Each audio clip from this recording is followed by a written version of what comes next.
कभी कभी अचानक कई शब्द जिंदगी के मायने बदल देते हैं। इसका एहसास पहली बार मुझे तब हुआ जब अचानक एक दिन आदित्य को अपने सामने मेरे जवाब के इंतजार में खड़ा पाया। मेरी हालत देखकर बोला, ऑफिस से जाने के पूर्व सारी औपचारिकताएं होते होते 1-2 दिन लग जाएंगी। जाने से पहले तुम्हारा जवाब सुनना चाहता हूँ।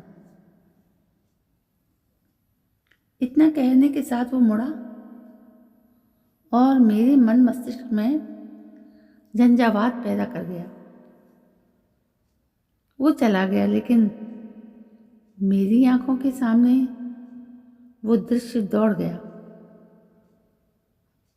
जब एक दिन ऑफिस में अंतर्जातीय विवाह को लेकर हो रही चर्चा के दौरान मैंने भी घोषणा कर दी थी कि यूं तो मेरे घर में अंतर्जातीय विवाह के लिए सख्त मनाही है, लेकिन मैं घर वालों के विरुद्ध जा सकती हूँ,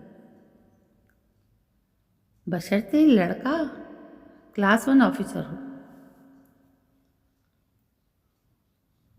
मुझे सपने में भी इस बात का गुमान नहीं था कि आदित्य मेरे कहे को इतनी संजीदगी से ले लेगा।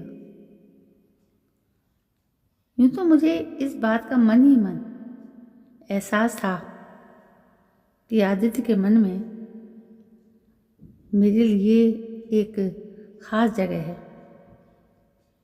और सच कहूँ तो मैं भी उसके सौम्य, सरल व परिपक्व व्यक्तित्व के चुंबकीय आकर्षण में बनने लगी थी।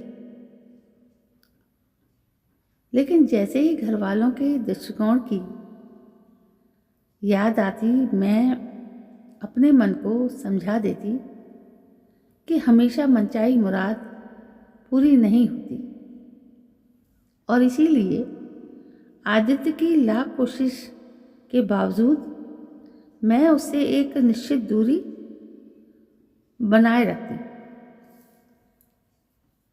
और बातों के दौरान उसे घर वालों के विरोध से सचेत करती रहती। लेकिन होनी को कौन टाल सकता था।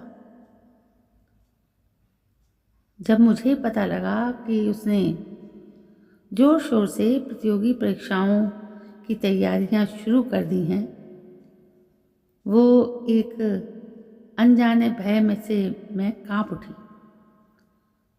उसकी मेहनत रंग लाई और वो पीसीएस की परीक्षा को अंतिम रूप से पास कर जब उसने हाथ मांगा तो मैं एक अजीब सी उलझन में पड़ गई थी।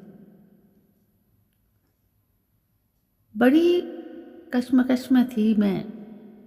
मेरे सामने भावी जीवन का निर्णय पत्र था। उसमें हाँ या ना की मुहर लगानी थी। ऑफिस वालों से विदा लेने से पूर्व वो मेरे पास आया, लेकिन मेरी आंखों से छलकते आंसुओं ने उसके प्रश्न का जवाब स्वयं दे दिया। मैं बहुत कुछ कहना चाह रही थी, पर जुबान साथ नहीं दे रही थी। मेरी खामोशी वो बर्दाश्त न कर सका। आखिरकार वो छटपटा कर कह उठा, दया, मुझे कमजोर मत बनाओ। तुम तो मेरी शक्ति हो। आज मैं जो कुछ भी हूं सिर्फ तुम्हारी वजह से हूं। हमेशा खुश रहना। ईश्वर करे कोई दुख तुम्हारे करीब भी ना फटके। इतना कहकर वो थके कदमों से बाहर निकल गया।